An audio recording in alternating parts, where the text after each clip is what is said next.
How's everybody doing? Please put the city and state that you are chiming in this live from. Welcome, welcome, welcome. Let me get on Facebook. Sorry about that. I hope everyone is doing awesome. I pray that you've had a great week. I know I have. All right, now we have Facebook. Okay. Looks like we're all set. Hey, welcome, Facebook. Thank you so much for hitting that share button and getting others on this midnight hour. I am Surette Pierre. I am among many things, cleansing specialist practitioner. I'm tired. A cleansing specialist practitioner. I'm a life coach, certified personal life coach. I coined myself as a soul coach because I'm a soul mender, a repairer and restorer of the breach.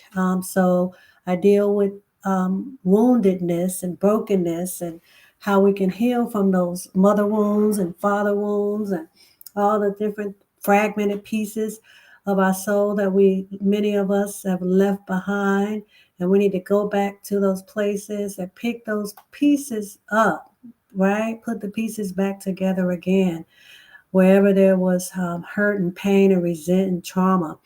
That's how you begin to do the work. You look at what happened, you accept what happened, and then you aggressively choose to forgive. And you actually want to look at what things happened and how and what they meant to you.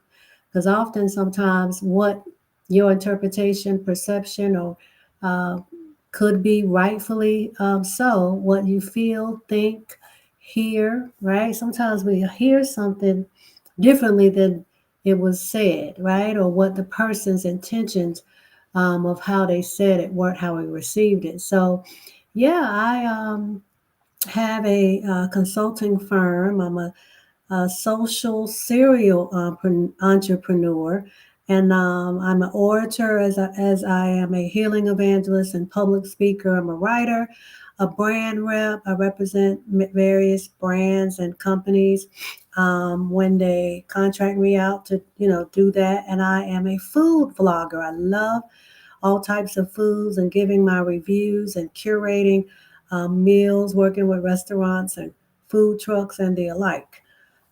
Excuse me. So welcome again. I'm Surette Pierre. I want to, introduce myself to those who don't know me. And if you have been tuning in, thank you, thank you, thank you, and welcome again for now the seventh episode as we've been dealing with narcissistic personality disorder. If you can, go ahead, hit share, heart me up, send some fire emojis, show me some love, and we're going to get right into it. It's late. I didn't want another day. I think it's been 3 days since I've been on.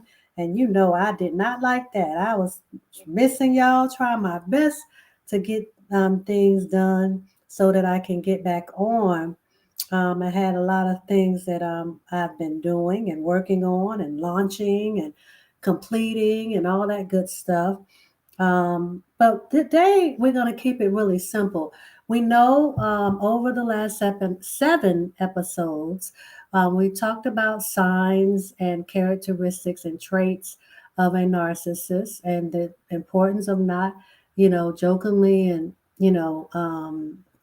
being desensitized to how sensitive the topic could be and not just assuming that it's not. And you casually calling someone anything out of their name is never something that we should do. So it's not a joke, whether it's the person in your life is acting a certain way and whether in or out of context, want to, speak that over them, watch your words, right? Don't do that. And if you know they've been diagnosed narcissistic, right? Then do what you would want done to you. Operate in love. You don't want anybody to call you by your ailments or your infirmities, right, or your afflictions. And so the same as such with this buzzword, narcissistic and narcissism, right? I've been studying it. And when I say studying it, I'm saying on, just my own research, having had clients and people who were on the spectrum, and being on the spectrum, no matter where on the spectrum they were, I kind of dug and did a deep dive into the subject and into this particular mental disorder. And so over the last, I'd say 20, maybe a couple years longer, 20, between 20 and 25 years, I've been looking into this. Go ahead, guys, heart me up when you get on the replay. Tell me where you're tuning in from. And those who are watching live, where are you from? Welcome, welcome, welcome. Welcome, welcome. Thank you so much for coming on tonight. So, we've talked about over the 7 episodes traits such as gaslighting, negging, that's negging, the guilt trip. We talked about love bombing. We talked about the um, acronym and how to combat some of the things that I just named and what it does. And we went over exactly what it meant as it relates to the DAR method. And by doing so, I gave you an idea of what Darvo is, right? The Darvo method.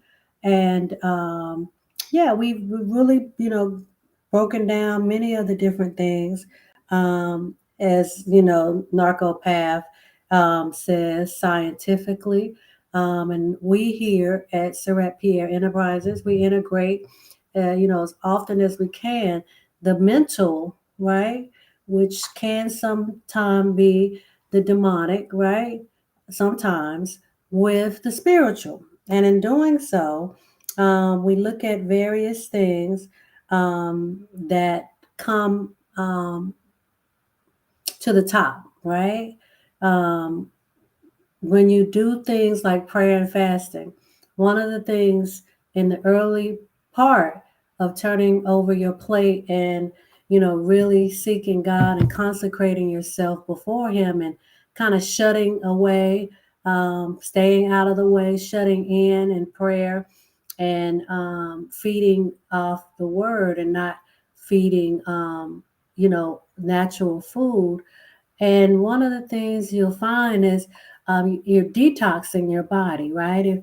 If you are, only drinking water or not drinking water or eating any food or eating a certain type of food only, whether it's fruit or vegetables for an extended period of time, everything that you're praying about and all the symptoms you're having as a result of seriously going before God in fervent prayer with minimum to no distractions, just really weeping between the porch and the altar, and really um, really going before God in great travail. What you'll find is, because your body is detoxing, things will come up to the top. And if you're not careful, you will give in and give out in that you'll think those things that you're feeling, and not to just speak this, but sometimes if it's like a migraine or sometimes if it's something physical like that, you'll think that you need to rush and eat. And I'm not saying that if you have certain medicines you're on because of certain diagnosis and prognoses that you've been given, that you need to skip medicine. That's not what I'm saying. What I'm saying is things come to the surface. And so in integrating the mental, which is sometimes demonic, with the spiritual aspect of things, and clinically, right? We have to be mindful that those things that come to the surface have a root. Okay. And so we uproot those things using the word of God. Okay.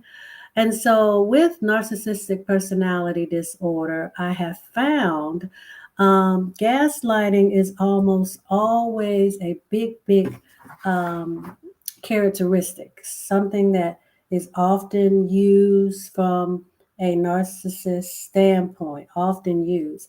So, I want to, on tonight, I want to keep it light. I want to go and use a article I found by Angela Atkinson.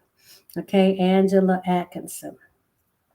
And what Angela said is, that narcissists have a way of communicating that can be very deceptive. Okay, and if you think of everything we talked about from negging to love bombing to the guilt trip, right, and gaslighting and what is the other stonewalling and all that. So you have to really consider how to decode the things that you see, the characteristics.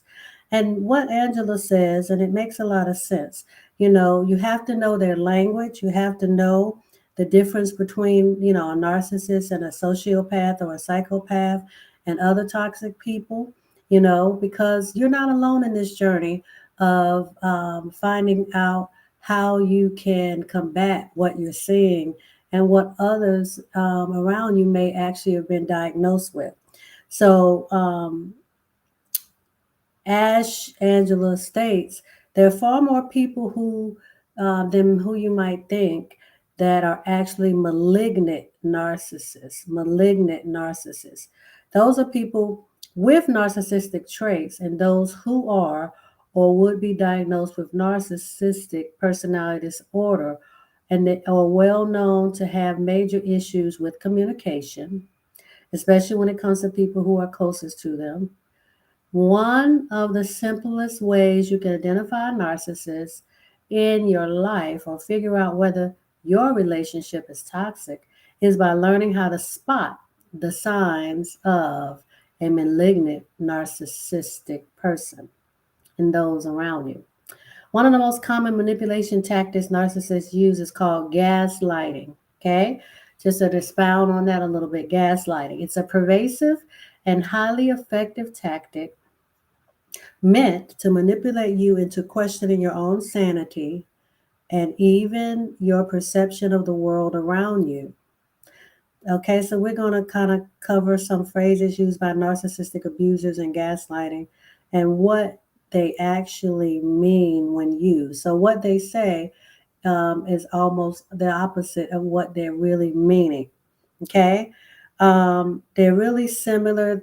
There often is said that they must have a playbook because, across the board, they do so much alike. And that makes it actually easier to identify them and often to predict what they'll kind of do next. So it's important that you go back, look over the previous episodes and educate yourself, on these commonalities they have, these traits, right? And all of the different things that they do. I'm going to have to get off Instagram. Join me on Facebook. One second. One second. Bear with me.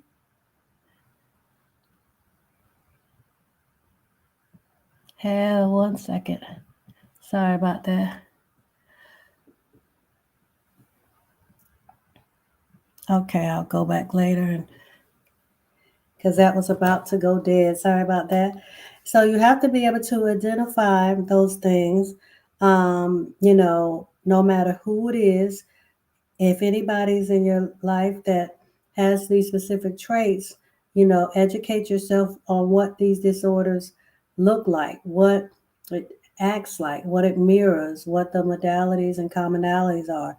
And so, whether whoever it might be, right? Whether it's a spouse or a partner, whether it's a parent, or if you're the child of a narcissist, no matter how it may play out in your life and whom with a friend, a relative, a parent, or even your sibling or another relative, friend, or coworker. There's certain kinds of phrasing they'll use in many cases. Okay.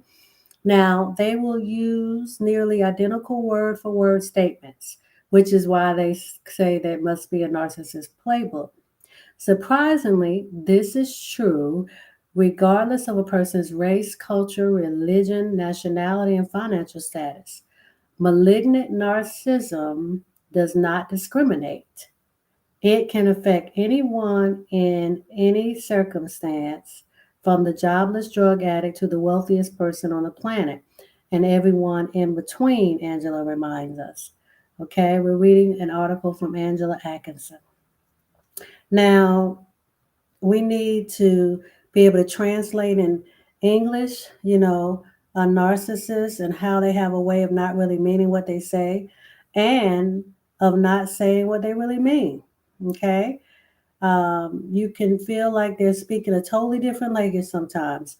And so, that's why I'm going to go over some of the different things they do versus what they're meaning. So it's um,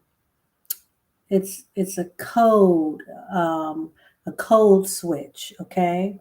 And so you need to be able to recognize it, okay? So they might say something like, "You're angry. I don't need to deal with this nonsense right now. I will leave you alone until you get back to your senses and come back to me later." Translation is, "I know I'm the reason you're angry about my antics. I don't care. I will never care. And don't expect me to apologize for my behavior because I am blameless and perfect and you need me anyway." Okay? So they might actually say, "I'm sick of you accusing me of cheating. It's getting old." Translation is, "I don't get why you won't just get over it. Clearly, I'm cheating. We both know this. But I'm over actually hearing about it, and I'm tired of having to pretend I'm not doing it. Additionally, I will never take responsibility for it, and I'll go ahead and expect you to tolerate whatever I throw your way. And if you don't, I'm totally going to act like the victim in this whole deal." Okay, that's what they really mean. Now, if they say something like, "I want to be alone," translation is, "I want to spend time with someone else and you're in my way." Okay. Remember, we said earlier in a previous episode that stats show, statistically speaking, that there are more men who are narcissists and have been diagnosed with narcissistic personality disorder than women. Not to say that there are not women out here who are narcissists, but whether male or female, almost always are unfaithful. There's infidelity and cheating. It's a core trait of a narcissist. Okay, so they have to get a new supply. So that's why we said what we did in the previous um, example of a narcissist saying, "I want to be alone," and they're really meaning, "I want to spend time with someone else and you're in my way." Okay. They may tell you, "I've done nothing wrong." Translation is, "I've done all the things you pointed out and probably a whole bunch more you don't know about. But I think anything I do is okay because I'm the one who did it and I don't do things that are wrong. Also, why do you keep calling me out on things I actually did? I don't like that." Okay, that's what they're saying in their head, but they're using opposite words out of their mouth. Okay, another thing they'll say is, "You have an anger problem." Translation, "I'm going to provoke and poke at you until you can't take it anymore. When you finally blow up at me for continuously disregarding your boundaries, I'll just say you're an angry, crazy person so I can play the victim instead of accepting any actual responsibility for my behavior." Okay. They'll say things like, "I thought you were the last person I was going to be with." Translation, "I totally underestimated you and thought I could be with you while also doing whatever I want with whomever I want while you patiently wait for me and on me and keep my house in order." Okay, that's what that meant. Another example, they might say, "You are too sensitive. You need to have thicker skin." Or, "Can't you take a joke?" Translation is, "I don't understand why you don't just accept my cruel and unfair criticism as a fact. What is wrong with you?" Okay. Another example of what they say versus what they mean is, you're going to have to work so hard to get my attention again. Translation: you've caused narcissistic injury by somehow exposing one of my many flaws, and you're going to pay for it by begging for my oh so precious attention while I blatantly ignore you and treat you like dirt on the bottom of my shoe. And while you're at it, I'm going to make you feel like you're the one who needs to apologize, even though I'm the one who did something wrong. Okay? Another thing they'll say versus what they mean is, you're crazy, or it's all in your head, or you need help, or you're delusional. Translation: what you said is absolutely right. You totally hit the nail right on the head. But I don't know how you figured me out, and I don't want to admit that you're right. So I'm going to make sure you feel crazy and look crazy. This way, you'll be more focused on what's not really wrong with you instead of what's actually wrong with me. Okay? You are always saying the same thing. Translation: why do you keep telling the truth over and over again? I hate when you call me out like that. Okay? What they say versus what they mean. A narcissist will say, everything is all about you, or you're so selfish. Translation: how dare you try to make anything about you? Don't you know it's all about me? Another thing they'll say versus what they mean. I can't have just a little time alone, so I have to be telling you every 5 minutes I love you. Translation: you somehow interrupted something I was doing or hiding from you, and now you're asking me for validation. What am I, an actual human? You think you would know by now that I'm the only one who matters in this relationship. Another thing they'll say versus what they mean is, everyone says or everyone agrees that you're fill in the blank. Translation: I'm pretending that some imaginary group of people are silently agreeing with me about everything I say about you, because not only do I hope you'll feel humiliated to think all of these so called people are talking about you, but it'll help me prove my point. Plus, as an added bonus, telling you that everyone thinks bad things about you will further isolate you, and that means I'll be in more control.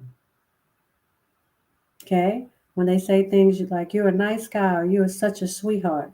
Translation: because of your sweet, empathetic nature, I can get you to do anything I want you to do by manipulating your emotions. Oh my God, you're so boring. Can we please talk about something interesting? Translation: how dare you talk about anything you care about that isn't me? You're not saying enough things about me. I don't like talking about things that aren't about me, or at least me focused. Did I mention that I'd like to talk about things related to me? Another thing a narcissist will do and say, that's the opposite of what they mean. I don't think your glasses are working properly. Translation: you saw what I was doing and you understood it correctly. But since I will not be accepting any responsibility for it at all, I'll just gaslight you real quick so you'll doubt yourself and your own perception of the world by claiming that something is wrong with your glasses. Okay? You treat me like a child. Translation: even though I require you to take care of me, do everything for me, and otherwise act like you're my parent, I need to pretend you're trying to control me when you ask me where I'm going or where I've been or anything else I don't want to tell you. But you better not stop doing all those other things for me, or I'll further abuse and manipulate you. Okay? They'll do this very often. I have so many accounts of this, and my clients always mention this. Okay? They'll say, I never said that. You made it up. Translation: I totally said that, but I'm not really happy that you reminded me of it. So I'll just pretend you're insane so you'll start doubting yourself again. I always like to watch you squirm and feel confused. Keeps us busy, and especially you, so I can keep doing whatever I want. Okay, they often say, I prayed to God to meet you, or I manifested you, or you're my soulmate.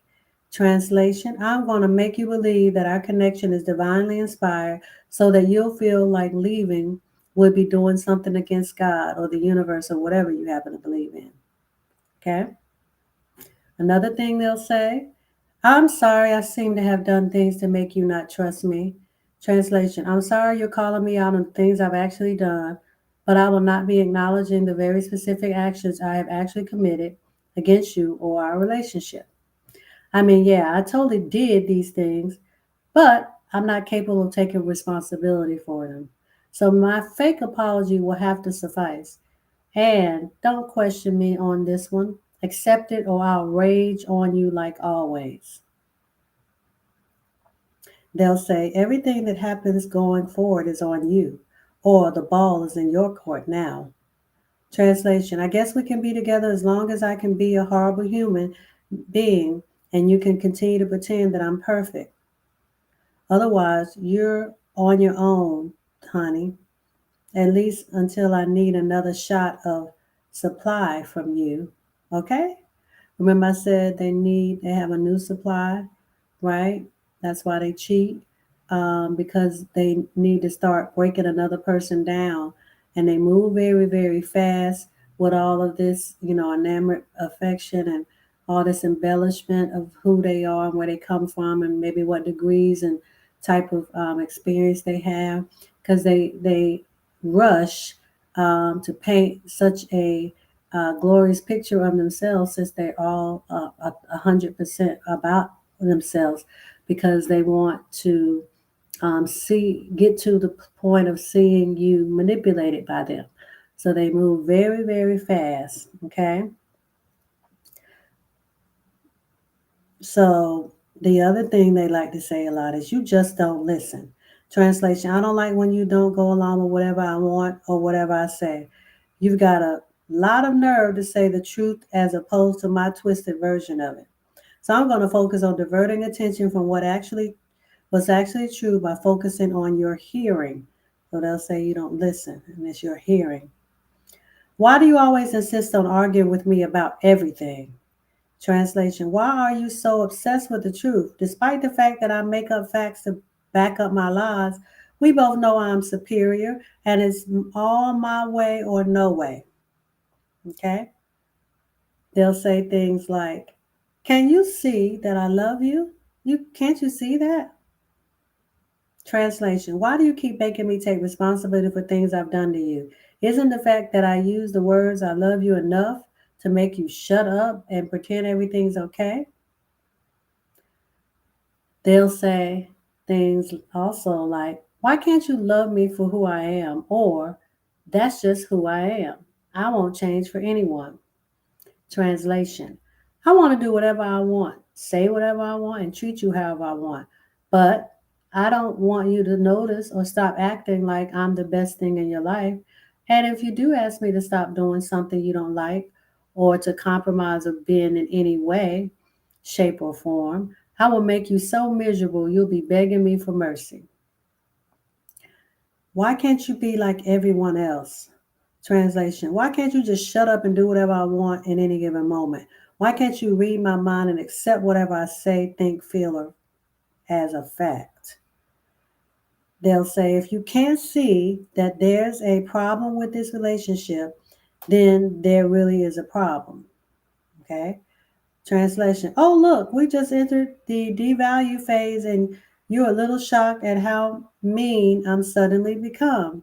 Clearly, this is my fault, but I'll never take responsibility. Therefore, I've decided I'm going to go ahead and start making you question everything, including and especially yourself and your own ability to perceive the non existent issues I've just made up to confuse you. Boom. Okay? It's only a few more. Here's one.